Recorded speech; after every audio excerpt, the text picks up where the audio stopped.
Assalamualaikum warahmatullahi wabarakatuh. Bismillahirrahmanirrahim. Alhamdulillahirabbil alamin. Shalatu wassalamu ala asyrafil anbiya'i wal mursalin. Nabiyika wa rasulika Muhammadin wa ala alihi wa ashabihi wa man tabi'ahum bi ihsanin ila yaumiddin. Amsayna wa amsal mulku lillah walhamdulillah wa la ilaha illallah wahdahu la syarikalah. Lahul mulku wa lahul hamdu wa huwa ala kulli syai'in qadir. Nas'aluka khaira ma fi hadhihi al-laila wa khaira ma ba'daha wa na'udzubika min syarri ma fi hadhihi al-laila wa syarri ma ba'daha wa na'udzubika min al-kasali wal harami wa su'il kibari wa na'udzubika min azabin finnar wa azabin fil qabr. Amin ya rabbal alamin. Amma ba'du. Ibu-ibu dan bapak-bapak, saudara-saudara jamaah salat maghrib musalla Masjid Ami Abdullah, Jalan Ahmad Yani, kilometer 8. Alhamdulillah, syukurillah, pada malam hari ini, malam Selasa kedua di bulan November 2024, bertepatan dengan tanggal 11 hari ini. Tidak terasa kita sudah berada di penghujung tahun 2024. Tidak lama lagi akan masuk ke tahun 2025. Jadi waktu berlalu sangat cepat. Oleh karena itu bersyukurlah kita yang dapat mengisi waktu yang berjalan dengan cepat ini dengan ibadah-ibadah, dengan aktivitas-aktivitas yang bermanfaat baik untuk diri kita, keluarga kita, masyarakat kita, bangsa kita, bahkan negara kita.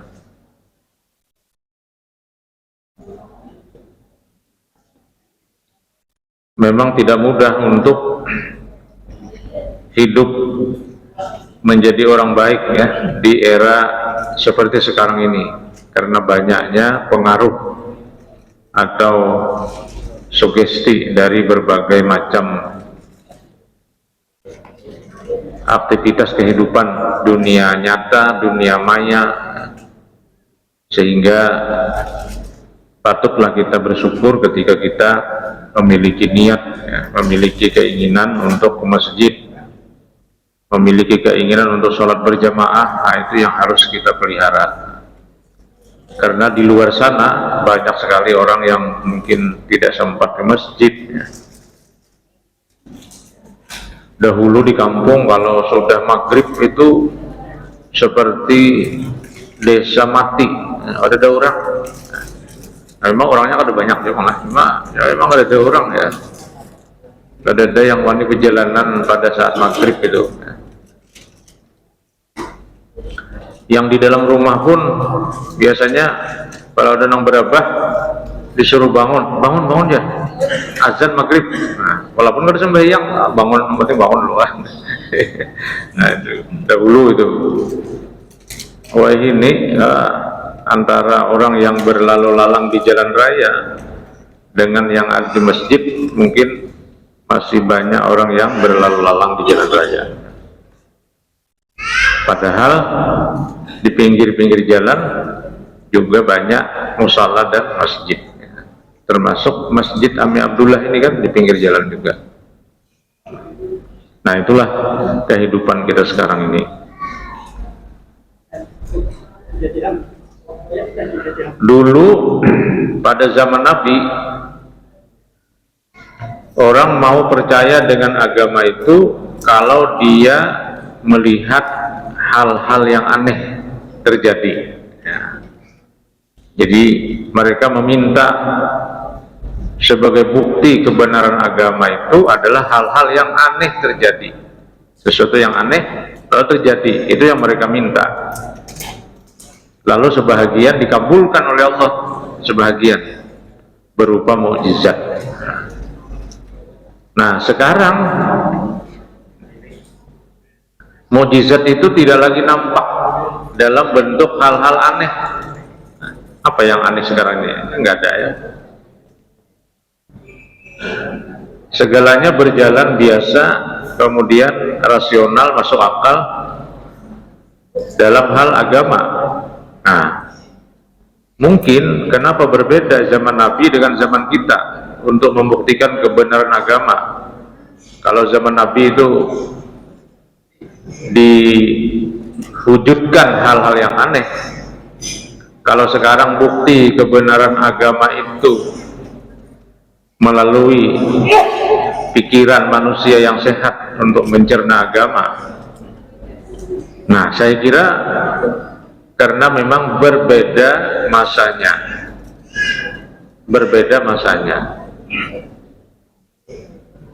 bahkan mungkin hal-hal yang aneh pada zaman dahulu sebenarnya sekarang sudah tidak aneh lagi.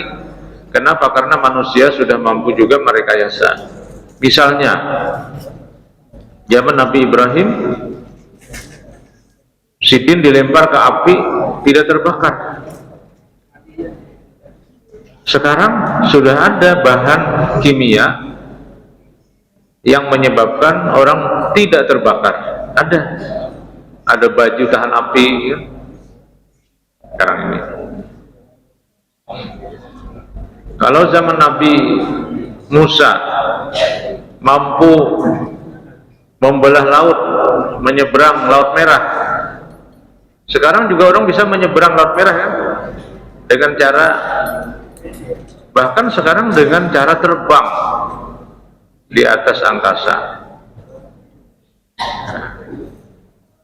Jadi Fir'aun itu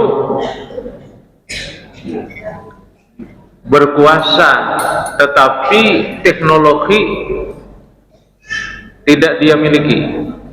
Nah, pastinya kan seperti Amerika dan apa ini sekarang ini Rusia, Amerika, yang apa Korea Utara, Cina yang canggih-canggih bidang pertahanannya.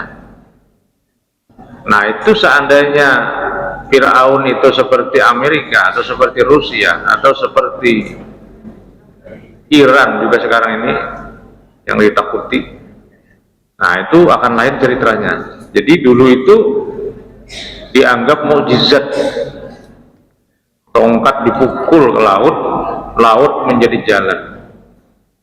Sekarang orang sudah menciptakan pesawat terbang yang lebih cepat perjalanannya daripada kapal laut. Biasalah naik kapal dari Banjarmasin ke Surabaya itu berapa jam? Itu kira-kira 18 jam. Naik pesawat berapa? 45 menit. Karena kecepatan pesawat itu 900 km per jam.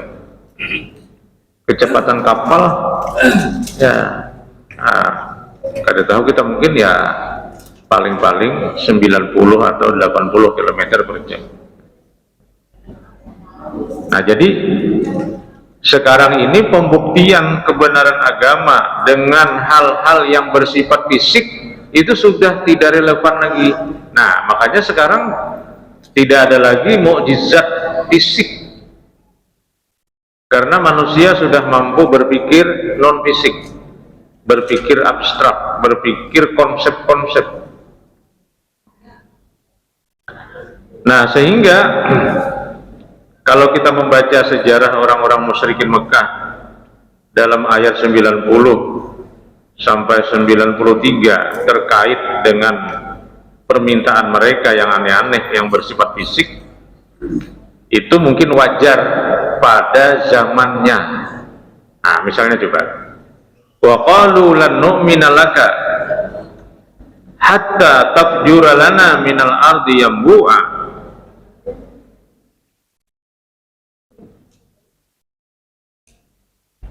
Dan mereka berkata sebagai bukti kekeras kepalaan mereka, kami, kata mereka, sekali-kali tidak akan percaya kepadamu wahai Muhammad hingga engkau memancarkan dengan deras dan terus-menerus mata air dari bumi untuk kami. Nah, kalau sekarang ini gampang kan? Rasanya sekarang ini kalau kita membor tanah itu mungkin kira-kira ya 60 atau 70 meter itu sudah ketemu air. Di kandangan hanya 4 atau 5 gorong-gorong. 5 gorong-gorong itu 2,5 meter sudah ketemu air. Nah, tapi dulu karena teknologi pengeboran itu belum ada, maka mereka minta yang bersifat fisik itu untuk prasyarat mereka percaya kepada agama. Sekarang itu tidak relevan lagi.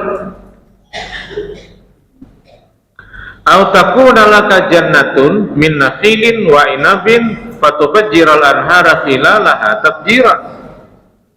Nah, lalu kata mereka juga,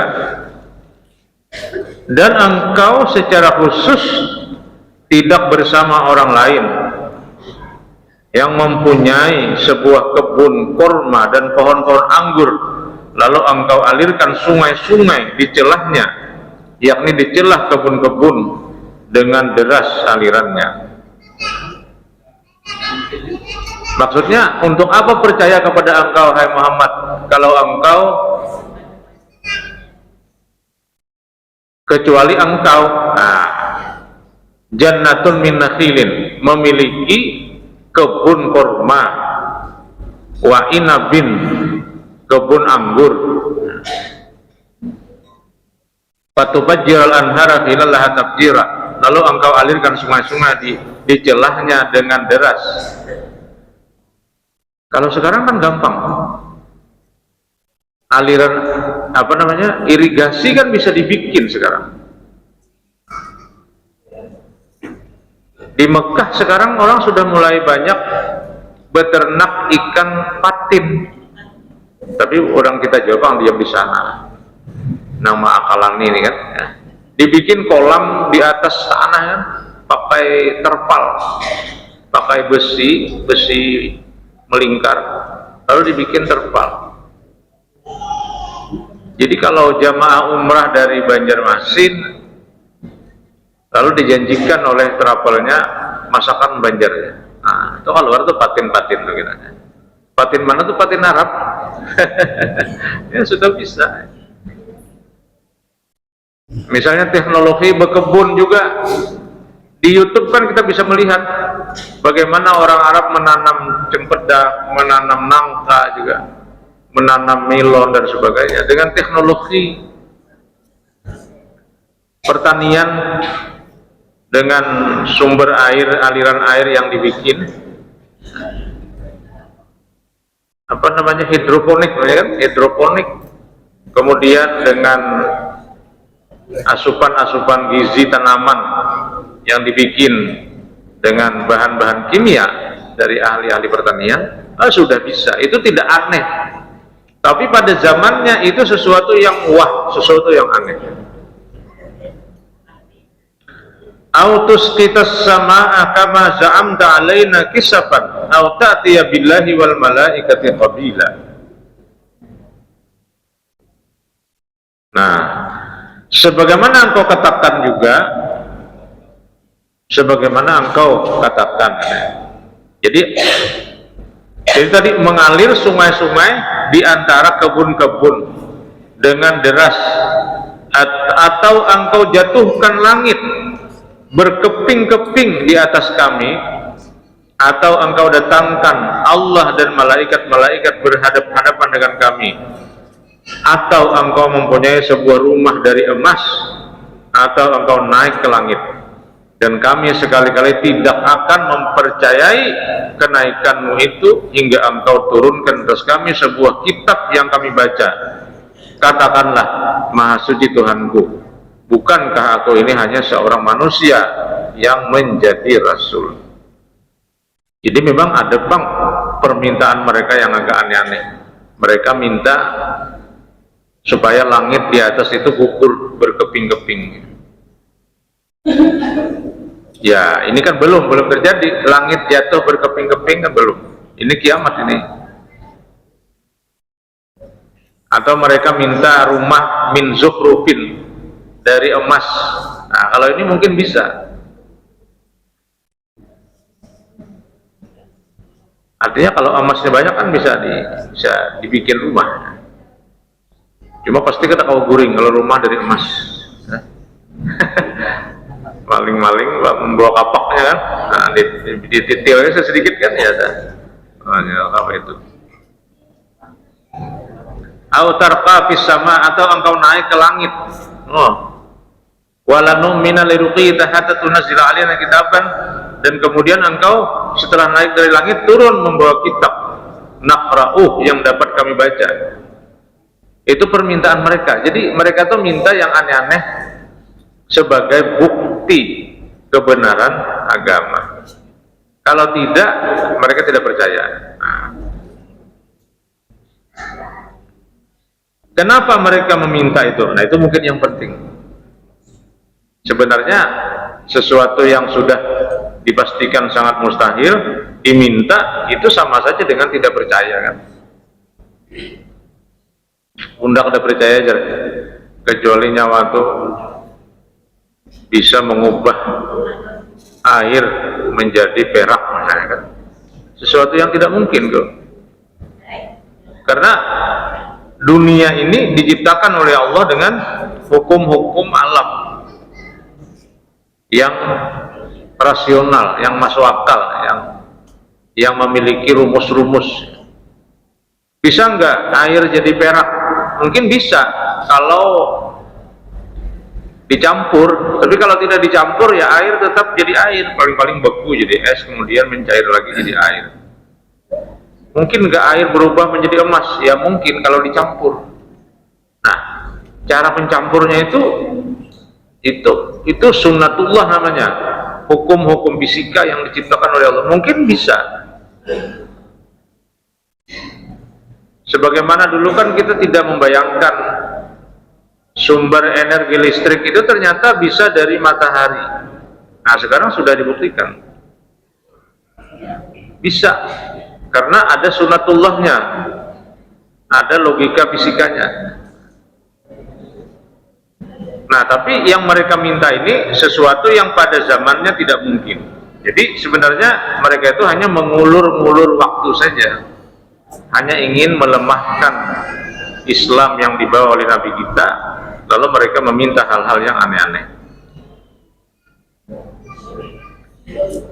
Lalu apa sebenarnya yang menjadi bukti kebenaran agama, yang menjadi keyakinan, katakanlah keyakinan kita ya?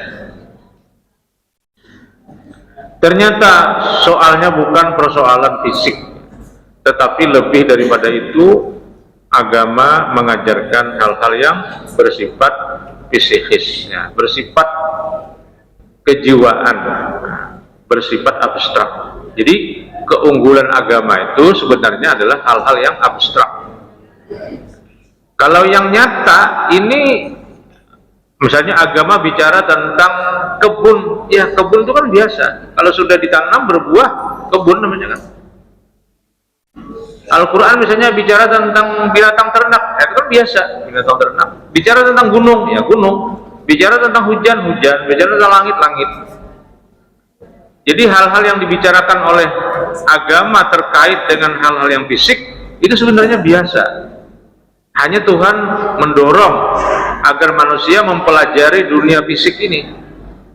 Bagaimana terjadinya kemarau, bagaimana terjadinya pemanasan global, itu silakan dipelajari. Tetapi hal-hal yang bersifat non fisik, nah inilah yang paling unggul di dalam ajaran agama. Mungkin karena orang-orang musyrik Mekah itu hidupnya dalam dunia materialistik, ya, yang menganggap materi, benda-benda itu adalah tujuan kehidupan mereka, maka sangat susah untuk menerima hal-hal yang bersifat non-fisik. Nah, tapi kita sekarang justru itu yang kita unggulkan. Nah, misalnya begini, baru-baru akhir-akhir ini ulun sering menjelaskan tentang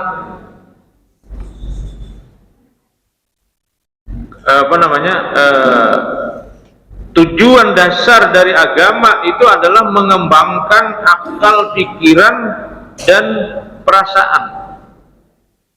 Nah, akal, pikiran, dan perasaan ini kan kedua-duanya abstrak, kedua-duanya metafisik, kedua-duanya tidak bisa dilihat kan. Jadi Al-Quran itu kalau bicara tentang perdagangan itu ya biasalah, berdagang, jual beli itu biasa. Paling-paling Al-Quran menyuruh harus jujur, jangan mengurangi timbangan, kan gitu-gitu kan. Artinya sesuatu yang biasa. Tapi ketika Al-Quran bicara tentang akal dan rasa, qalbu, nah itulah yang disebut dengan akhlak misalnya. Jadi dulu kita mengira akhlak itu adalah daftar list perilaku terpuji atau tercela. Lalu ada akhlak terpuji, akhlak tercela. Akhlak terpuji adalah ini, akhlak tercela ini kan. Tapi ternyata setelah kita pelajari, yang dimaksud dengan akhlak itu adalah soal akal dan kalbu. Makanya disebut akhlak. Akhlak itu akar katanya khalaqa. Khalaqa itu ciptaan artinya. Jadi akhlak itu ciptaan. Kenapa kok perilaku dikaitkan dengan ciptaan? Nah, karena begini, orang akan berperilaku baik ketika dia menyadari tentang ciptaan-ciptaan Tuhan. Orang akan berperilaku baik ketika orang menyadari tentang ciptaan-ciptaan. Kenapa orang korupsi misalnya? Karena dia tidak berempati dan bersempati kepada rakyat. Rakyat yang penuh dengan kesusahan. Beberapa waktu yang lalu saya melihat di YouTube Menteri Pertanian Bemamai sini. Cuma Julun mestinya mulai bahari Bemamai. Anjar aja Bemamai. Saya sudah kirim jadi kan pupuk mulai bulan Januari. Kok kenapa bulan November belum sampai? Nah, bahkan sudah saya kirim dan saya tambah kiriman itu 100% pupuk subsidi itu. Ditanya kepala desa yang dari Aceh, dari Medan, dari Bogor, sampailah pupuk belum. Oh, belum sampai. Mengirimnya apabila mulai Januari. Jerusidin ini motor satum kira-kira membawa ini kan satum itu bulan balik kan kalau belum sampai, nah, bulan balik aja. Nah, itu apa masalahnya?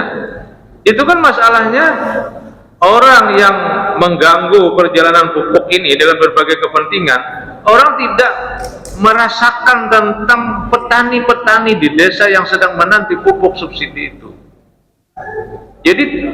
Jadi tidak ada rasa empati kepada rakyat. Itulah yang menyebabkan penyelenggara negara melanggar aturan hukum. Jadi akhlak itu adalah konsep dan strategi untuk menciptakan perbuatan baik. Itu akhlak. Lalu agama mengajarkan melalui akhlak, ciptaan. Apa maksudnya ciptaan?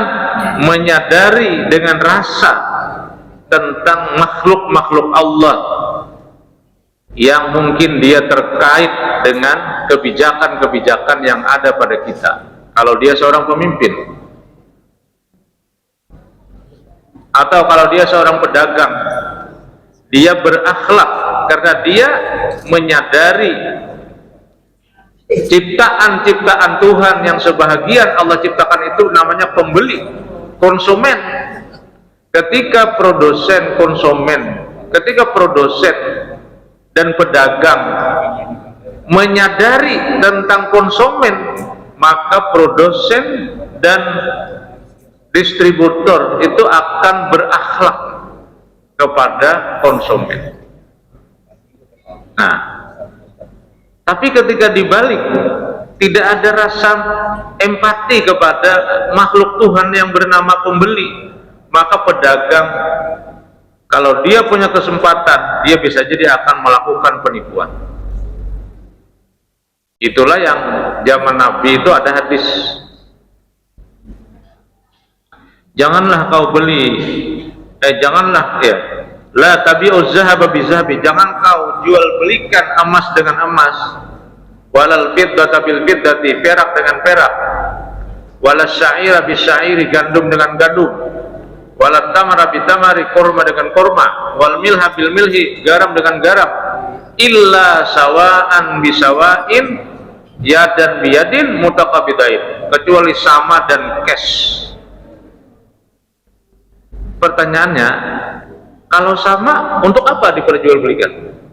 Jual beli di situ maksudnya bertukar barter.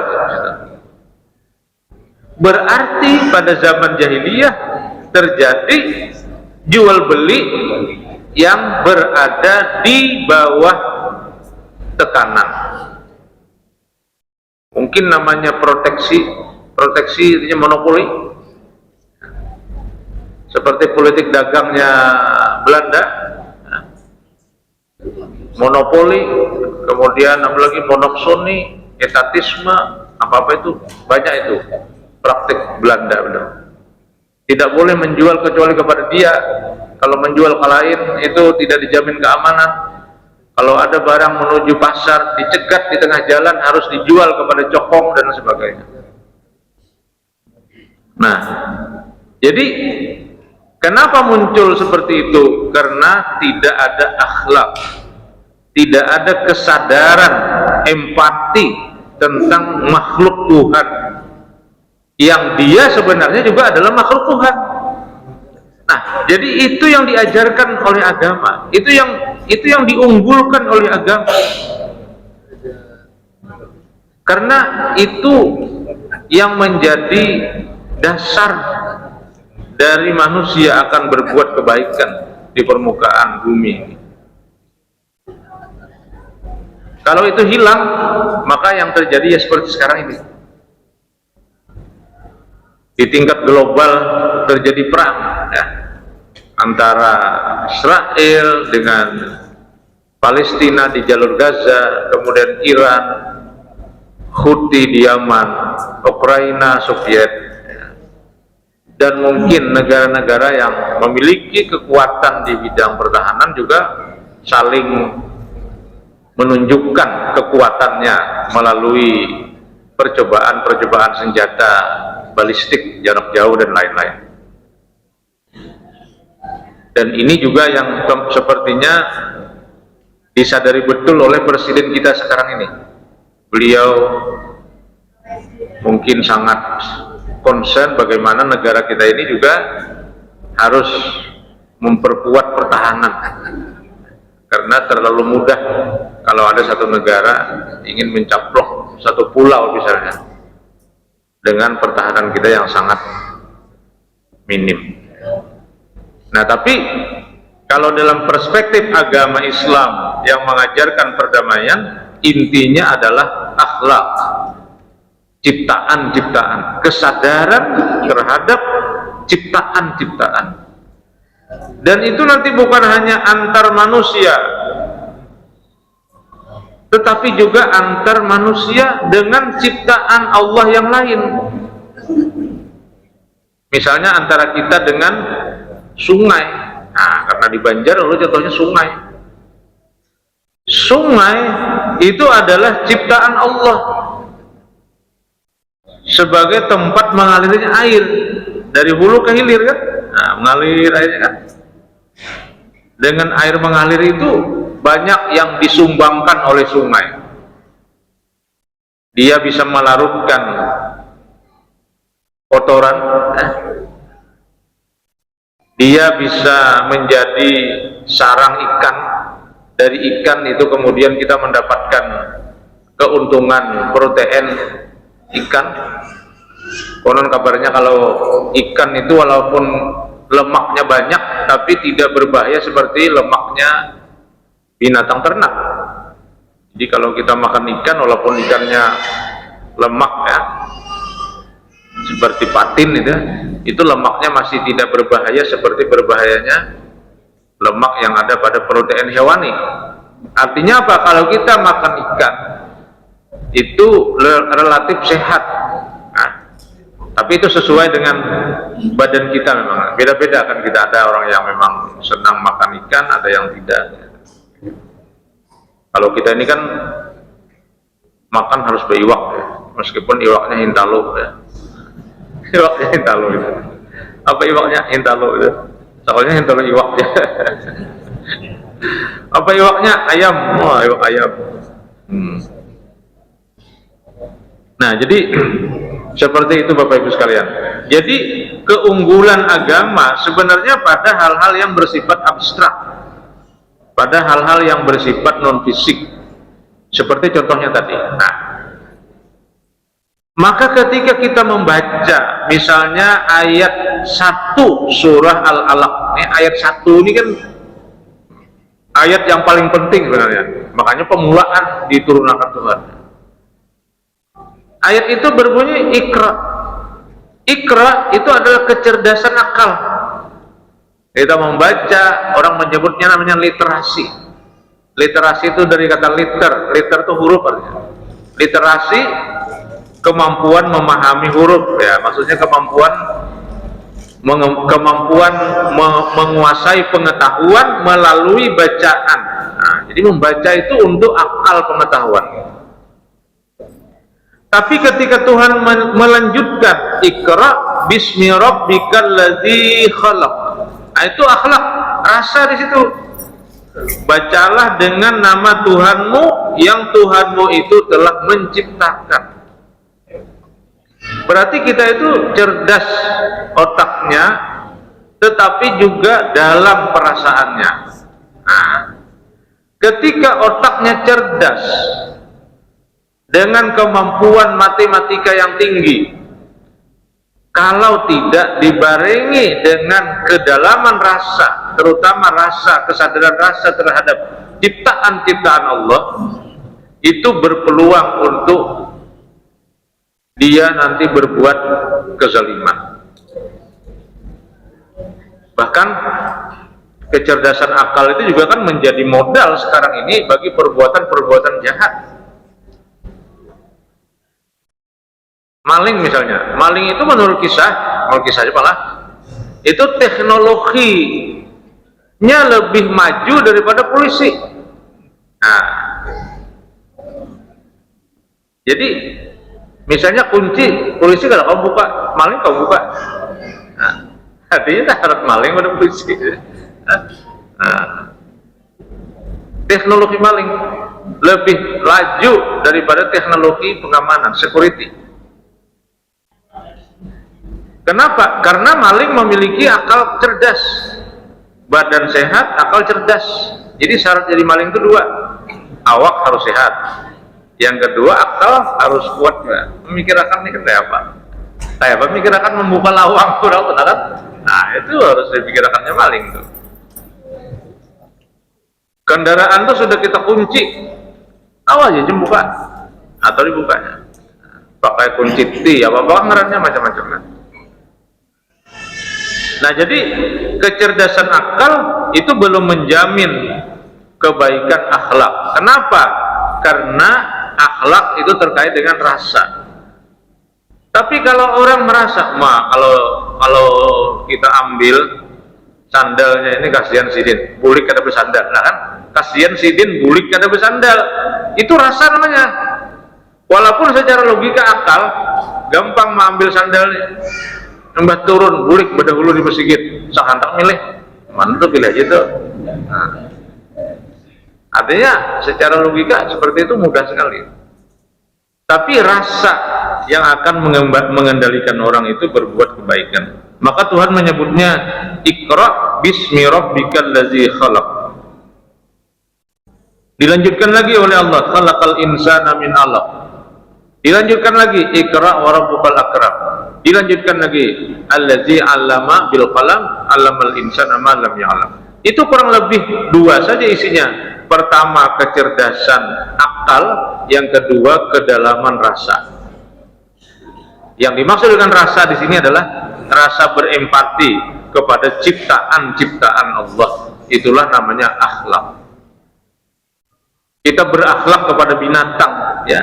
Karena binatang diciptakan oleh Allah. Kita berakhlak kepada sungai karena sungai diciptakan oleh Allah. Kita berakhlak kepada gunung karena gunung diciptakan oleh Allah. Nah, inilah namanya akhlak. Dalam bahasa Yunani disebut etik. Ya. Lalu etik itu menjadi moral. Ya. Etika, moral, akhlak itu sebenarnya bukan daftar perilaku baik dan buruk, tetapi berisi konsep dan strategi untuk menciptakan perilaku-perilaku baik. Nah, bahkan dalam Islam yang lebih hebat lagi, akhlak terpuji itu didorong oleh kesadaran bahwa dia akan menerima dampak dari setiap perbuatannya. Nah, ini konsep yang mendahului dari konsep-konsep psikologi kerja. Psikologi kerja itu kan bagaimana kita memahami pekerjaan itu dari segi ilmu jiwa. Orang menyebutnya juga psikologi klinis, psikologi kerja. Islam sudah mengatakan, in ahsantum ahsantum li anfusikum wa in asatum falaha. Jika kamu berbuat baik, kamu sedang berbuat baik untuk dirimu. Jika engkau berbuat jahat, engkau juga sedang berbuat jahat kepada dirimu. Bagaimana penjelasannya nih? Kita misalnya mengasih makan kucing, oh apa nilai baiknya?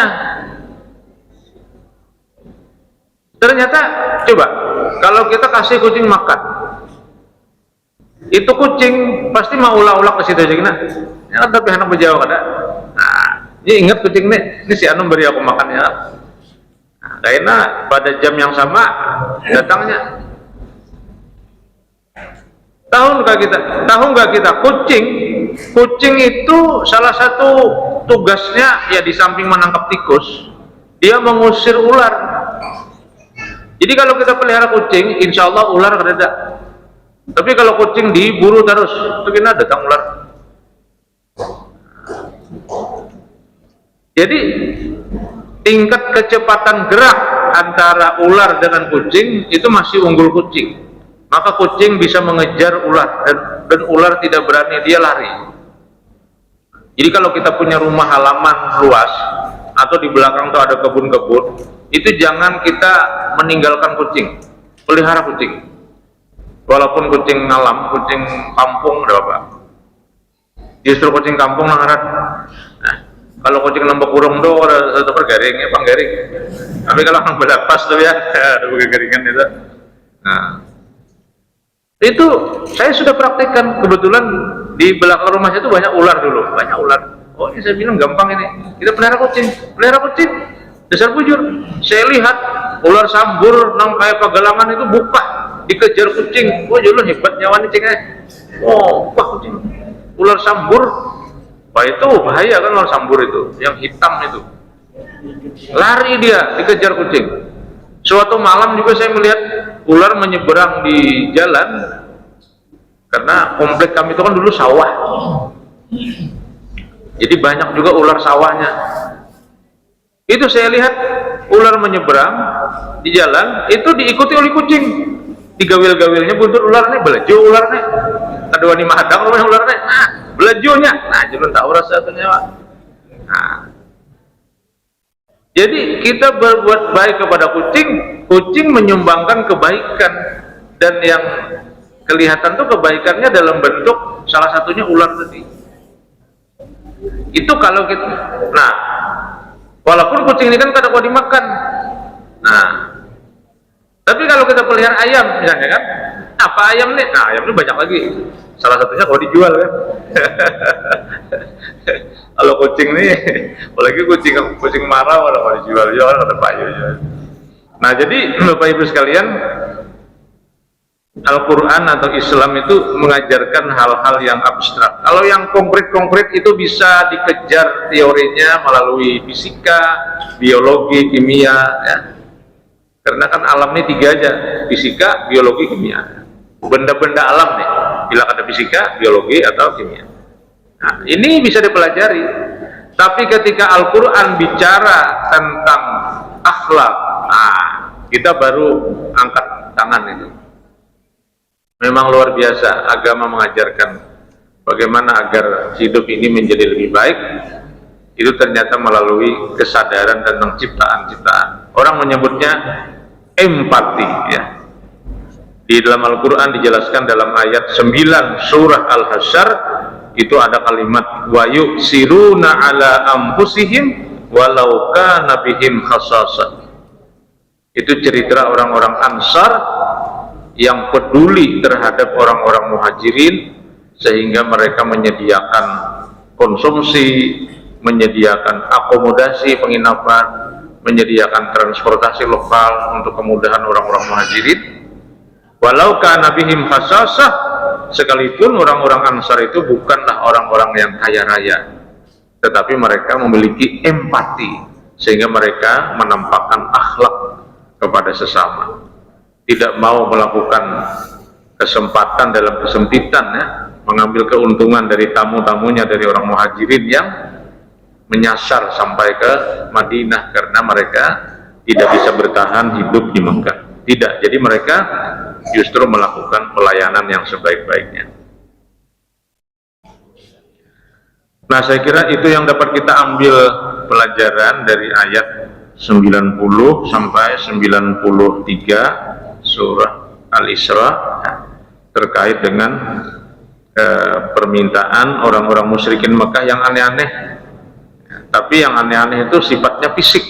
Nah, yang sifatnya fisik ini sebenarnya bukan hal yang terlalu diunggulkan dalam agama, tapi hal-hal yang non fisik, nah, seperti bagaimana mengembangkan akal dan mengembangkan rasa, itulah yang diajarkan panjang lebar oleh Al-Quranul Karim.